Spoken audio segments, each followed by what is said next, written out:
నమస్తే అండి, welcome to Guntur రుచులు. ఈరోజు అయితే ఇక్కడ రెసిపీ ఏంటా అని చూస్తున్నారా? క్యాలీఫ్లవర్తో అండి. క్యాలీఫ్లవర్తో అని ఏంటానా? క్యాలీఫ్లవర్ పచ్చడి. పచ్చడి ఏంటా అని చూస్తున్నారా? నిలవ పచ్చడిలాగా కాకుండా పచ్చిమిరపకాయలతో ఇలా ట్రై చేసి చూడండి, సూపర్గా ఉంటుంది. పచ్చిమిరపకాయ టమాటో కాంబినేషన్తో క్యాలీఫ్లవర్ని వైట్ రైస్ కాంబినేషన్లోకి ఇలా రోటి పచ్చడిలాగా చేసుకుంటే సూపర్ అనమాట.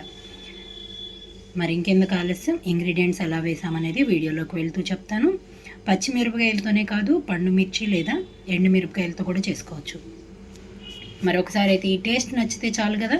క్యాలీఫ్లవర్ ఫ్రై అలాగే కర్రీ కన్నా కూడా చట్నీయే సూపర్గా ఉందంటారు. దోశల్లోకి బాగుంటుంది, వైట్ రైస్ కాంబినేషన్తోనూ కూడా సూపర్ అనమాట. ఈరోజైతే ఇక్కడ క్యాలీఫ్లవర్తో చట్నీ కోసమండి. ఇది నిలవ పచ్చడిలాగా కాదు, అప్పటికప్పుడు నూరుకునే రోటి పచ్చడిలాగా. మరి ఇక్కడైతే నేను పచ్చిమిరపకాయలు తీసుకున్నాను, క్యాలీఫ్లవర్ మీడియం సైజ్ది ఒకటి, 2 టమాటోలు తీసుకున్నాను. క్యాలీఫ్లవర్కి గుబ్బ కన్నా ముందు ఉండే కాడను కూడా చిన్న ముక్కలుగా కట్ చేసి పెట్టుకున్నాను. ఇవి 2 కలిపి వేయించుకుంటున్నాను. ముందు పచ్చిమిరపకాయలు ఇలా మధ్యలోకి కట్ చేస్తున్నానండి, చింది పడకుండా వీటన్నిటిని కలిపి వేయించుకుంటున్నాను. కాడలు కూడా చిన్న చిన్నగా కట్ చేసుకుంటున్నాను. ఇంకా మీకు నేనైతే ఇక్కడ వేయించుకుంటున్నాను. మీరు కావాలనుకుంటే ఉడికించుకొని కూడా చేసుకోవచ్చు.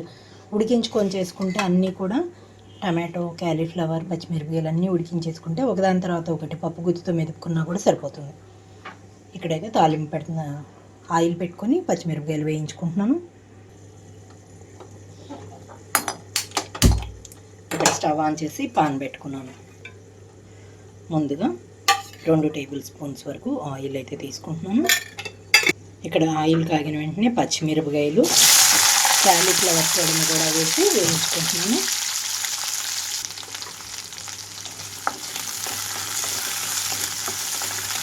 మూత పెట్టేస్తున్నాను. ఇక్కడ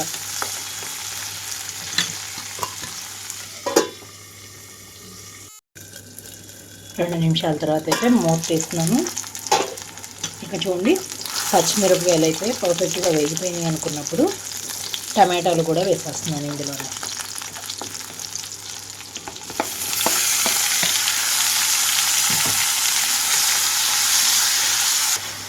టమాటా మనకి తొక్కంతా ఊడిపోయేలాగా మెత్తగా అయిపోవాలి.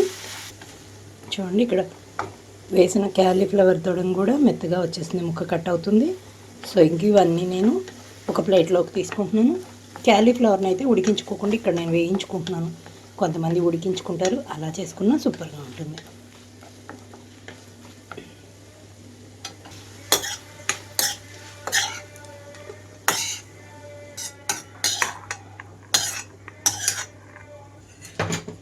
ఇప్పుడు ఇక్కడ క్యాలీఫ్లవర్ వేయించుకోవడం కోసం కొంచెంగా ఆయిల్ అయితే తీసుకుంటున్నాను. క్యాలీఫ్లవర్ అంతా కూడా ఇందులోకి వేసేసి మూత పెట్టేస్తున్నాను.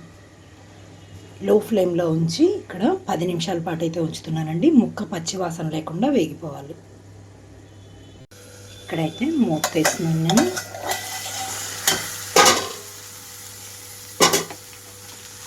చూడండి, క్యాలీఫ్లవర్ అయితే పర్ఫెక్ట్గా ఉడికిపోయింది. ప్రెస్ చేసినా కూడా చక్కగా తునిగిపోతుంది కదా. ఇలా చాలు. స్టవ్ ఆఫ్ చేసి కొద్దిగా ఆరనిస్తున్నాను ముందు. ఇక్కడైతే క్యాలీఫ్లవర్ అంతా ఆరిపోయింది అనుకున్నప్పుడు పప్పు గుత్తితో ఇలా మెదిపేస్తున్నాను. మొత్తం మనకి వేయించుకున్నా ఇలా మెదుపుకోవచ్చు, లేదా ఉడికించుకున్నా కూడా మెదుపుకోవచ్చు.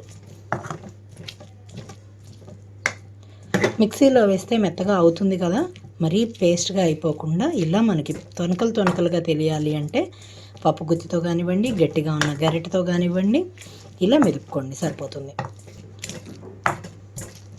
అలా అని మెత్తగా కాకుండా కొంచెం పలుకుగా తెలిసేలాగా.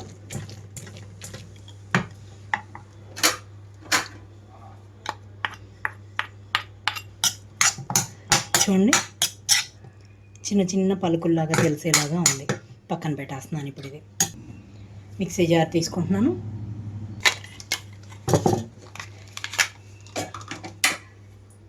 ఇందులోకైతే ఒక 2 రెమ్మల వరకు చింతపండు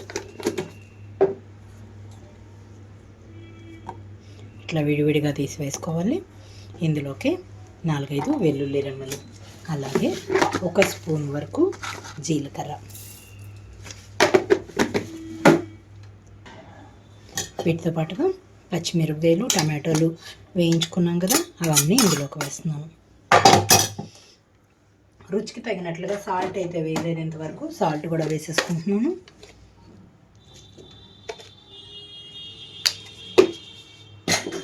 గ్రైండ్ చేస్తున్నాను. చూడండి, ఇప్పుడు ఇదంతా క్యాలీఫ్లవర్లోకి వేసేసుకుంటున్నాను.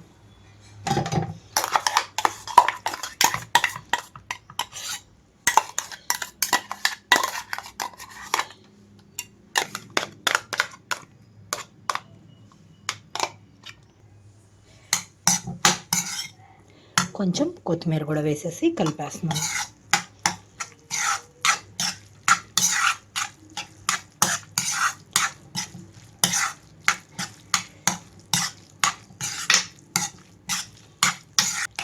ఎప్పుడు cauliflower gravy curry, cauliflower fry తిని బోర్ కొట్టిన వాళ్ళు ఇలా ట్రై చేసి చూడండి, సూపర్గా ఉంటుంది ఈ పచ్చడి అయితే.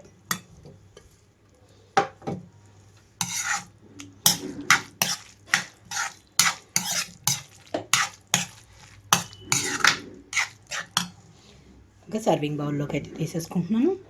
మరి మీరు కూడా ట్రై చేసి చూసి మీరు మీ ఒపీనియన్ అయితే కామెంట్ బాక్స్లో పెట్టండి.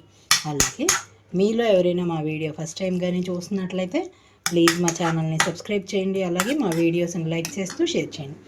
పక్కన ఉన్న bell icon all option click చేస్తే మేము ఇచ్చే వీడియోలన్నీ మీకు నోటిఫికేషన్స్ వస్తాయి. Please encouragement. Thank you for watching. Thank you.